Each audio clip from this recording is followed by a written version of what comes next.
आप देख रहे हैं पॉइंट बिहार। आइए जानते हैं बिहार की आज दिन भर की टॉप और प्रमुख खबरें। बिहार के सभी जिलों में भारी बारिश का अलर्ट, अगले 7 दिन रहें सतर्क। मौसम विभाग ने बिहार के सभी जिलों में अगले 7 दिनों तक भारी बारिश का अलर्ट जारी किया है। भागलपुर, पटना, मुंगेर और वैशाली सहित कई जिलों में भारी से बहुत भारी वर्षा की संभावना है। इसके साथ ही तेज हवा, बिजली गिरने और बाढ़ जैसी स्थिति बनने की चेतावनी दी गई है। विभाग ने लोगों को अनावश्यक यात्रा से बचने, नदी किनारों और जलभराव वाले इलाकों से दूर रहने और आपदा प्रबंधन विभाग की गाइडलाइन का पालन करने की अपील की है। बिहार में बाढ़ पीड़ितों को सीएम नीतीश ने दी बड़ी राहत। बिहार के मुख्यमंत्री नीतीश कुमार ने बाढ़ प्रभावित 6,51,602 परिवारों के बैंक खातों में 7,000 रुपए प्रति परिवार की दर से कुल 456 करोड़ 12 लाख रुपए की सहायता राशि डीबीटी के माध्यम से भेजी।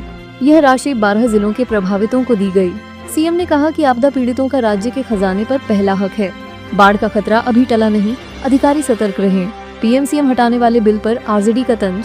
केंद्र सरकार द्वारा प्रस्तावित संविधान के 130वें संशोधन बिल, जो भ्रष्टाचार या गंभीर अपराधों में 30 दिन जेल में रहने वाले प्रधानमंत्री, मुख्यमंत्री या मंत्रियों को हटाने का प्रावधान करता है, पर विवाद छिड़ गया है। आरजेडी सांसद मनोज झा ने तंज कसते हुए कहा कि यह बिल बीजेपी के कुछ नेताओं को निशाना बनाने के लिए लाया गया है। विपक्ष ने इसे सत्ता के दुरुपयोग का आरोप लगाया।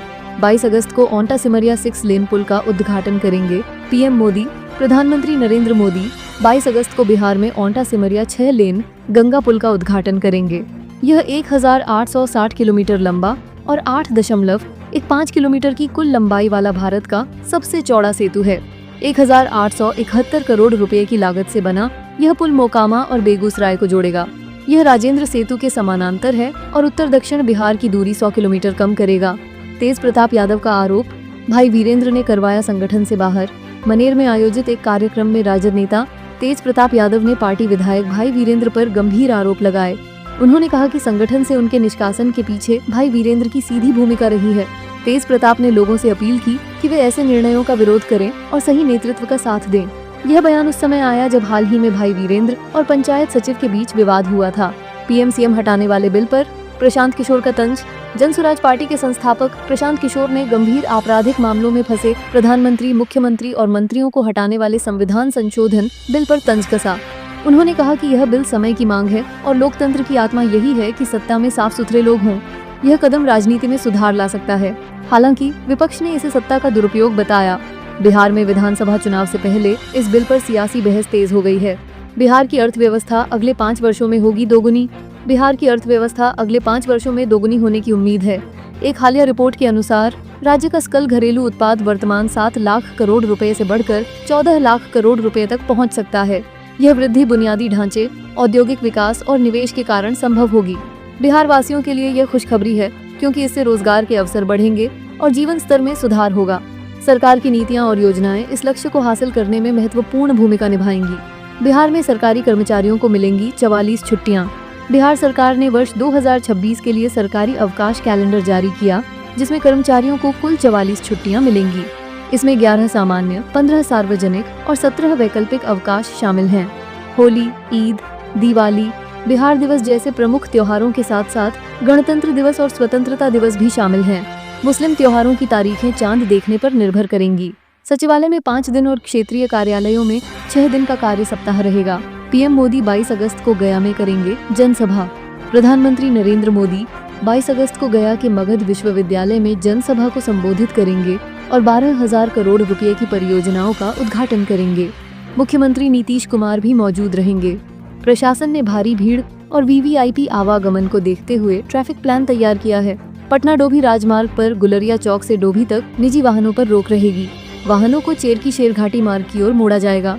भागलपुर के गोराडीह में औद्योगिक कॉरिडोर के लिए 97 एकड़ स्वीकृत। बिहार सरकार ने भागलपुर के गोराडीह में औद्योगिक गलियारे के लिए 97 एकड़ जमीन को मंजूरी दी है। यह कदम अमृतसर कोलकाता औद्योगिक गलियारा परियोजना का हिस्सा है। परियोजना से क्षेत्र में निवेश और रोजगार के अवसर बढ़ने की उम्मीद है। इसके लिए कई 100 करोड़ रुपए खर्च होंगे। गोराडीह में पहले से प्रस्तावित 475 एकड़ में हवाई अड्डे की योजना है, जो क्षेत्र के विकास को और गति देगी। 22 अगस्त को गया से जंक्शन के विश्व स्तरीय स्टेशन का उद्घाटन करेंगे मोदी। प्रधानमंत्री नरेंद्र मोदी 22 अगस्त को गया के जंक्शन के विश्व स्तरीय स्टेशन का उद्घाटन करेंगे। 300 करोड़ रुपए की लागत से निर्मित यह स्टेशन अमृत भारत योजना का हिस्सा है। इसमें आधुनिक सुविधाएं जैसे लिफ्ट, एस्केलेटर, वेटिंग रूम और शॉपिंग स्टॉल शामिल हैं। इसके अलावा पीएम गया दिल्ली अमृत भारत एक्सप्रेस और कोडरमा वैशाली मेमू ट्रेन को हरी झंडी दिखाएंगे। यह कदम बिहार के रेल नेटवर्क और पर्यटन को बढ़ावा देगा। तेजस्वी का नीतीश पर हमला, बिहार में अपराध पर सरकार नाकाम। राष्ट्रीय जनता दल नेता तेजस्वी यादव ने बिहार में बढ़ते अपराधों को लेकर मुख्यमंत्री नीतीश कुमार पर जोरदार हमला बोला। उन्होंने सरकार पर अपराध नियंत्रण में विफल रहने का आरोप लगाया। तेजस्वी ने 10 हत्याओं और 7 बलात्कार की घटनाओं का हवाला देते हुए कहा कि नीतीश सरकार अपराधियों को संरक्षण दे रही है। बिहार विधानसभा चुनाव से पहले यह बयान राजनीतिक सरगर्मी बढ़ा रहा है। IBPS क्लर्क के 10,177 पदों पर आवेदन की अंतिम तिथि कल से है। IBPS क्लर्क भर्ती 2025 के अंतर्गत कुल 10,177 पदों पर आवेदन की प्रक्रिया कल यानी 21 अगस्त को समाप्त हो जाएगी। इच्छुक उम्मीदवारों को आवेदन और शुल्क भुगतान अंतिम तिथि से पहले करना होगा। प्रारंभिक परीक्षा अक्टूबर माह में और मुख्य परीक्षा नवंबर माह में आयोजित की जाएगी। इस बार भर्ती प्रक्रिया में 3 अहम बदलाव किए गए हैं, जिनमें प्रश्नों की संख्या घटाना, स्थानीय भाषा परीक्षण जोड़ना और आवेदन संपादन सुविधा शामिल है। TRI 4 से पहले STT पर फैसला 10 दिनों में। बिहार के शिक्षा मंत्री सुनील कुमार ने कहा है कि BPSC की चौथी शिक्षक भर्ती परीक्षा यानी TRI 4 से पहले state teacher eligibility test STT कराने की मांग पर सरकार गंभीरता से विचार कर रही है। उन्होंने स्पष्ट किया कि इस पर अंतिम निर्णय 8 से 10 दिनों के भीतर लिया जाएगा। मंत्री ने बताया कि अभ्यर्थियों की चिंताओं को ध्यान में रखते हुए सभी विकल्पों पर चर्चा हो रही है और जल्द ही TRI 4 के लिए विज्ञापन जारी करने की प्रक्रिया पूरी कर ली जाएगी। बिहार में पंचायत स्तर पर शुरू हुआ राजस्व महाअभियान शिविर। राज्य में 15 अगस्त से 25 सितंबर तक चलने वाले राजस्व महाअभियान के अंतर्गत 19 अगस्त से पंचायत स्तर पर शिविर आरंभ हो गए हैं। प्रत्येक शिविर में 2-2 शिविर 7 दिनों के अंतराल पर आयोजित किए जा रहे हैं। इन शिविरों में जमाबंदी, त्रुटि सुधार, उत्तराधिकार नामांतरण, बंटवारा नामांतरण और छूटी जमाबंदी को ऑनलाइन कराने जैसी 4 भूमि सेवाएं उपलब्ध हैं। विभागीय कर्मी लैपटॉप व इंटरनेट डोंगल के साथ मौजूद होकर आवेदनों को मौके पर डिजिटल रूप से दर्ज कर रहे हैं, जिससे ग्रामीणों को तत्काल समाधान मिल रहा है और आवेदन का पंजीकरण बिहार भूमि पोर्टल पर हो रहा है।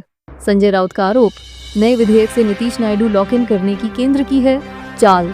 शिवसेना सांसद संजय राउत ने आरोप लगाया है कि केंद्र सरकार ने नए विधेयक ऐसे पेश किए हैं जो बिहार के मुख्यमंत्री नीतीश कुमार और आंध्र प्रदेश के मुख्यमंत्री चंद्रबाबू नायडू को गठबंधन से बाहर न जाने देने की रणनीति है। राउत के अनुसार नीतीश और नायडू इस प्रस्तावित कानूनों के संभावित परिणामों से सबसे अधिक भयभीत हैं। इस बयान से एनडीए राजनीतिक गठबंधन में मौजूद तनाव स्पष्ट हुआ और विधायी उपकरणों के जरिए राजनीतिक नियंत्रण की चिंता उजागर हुई।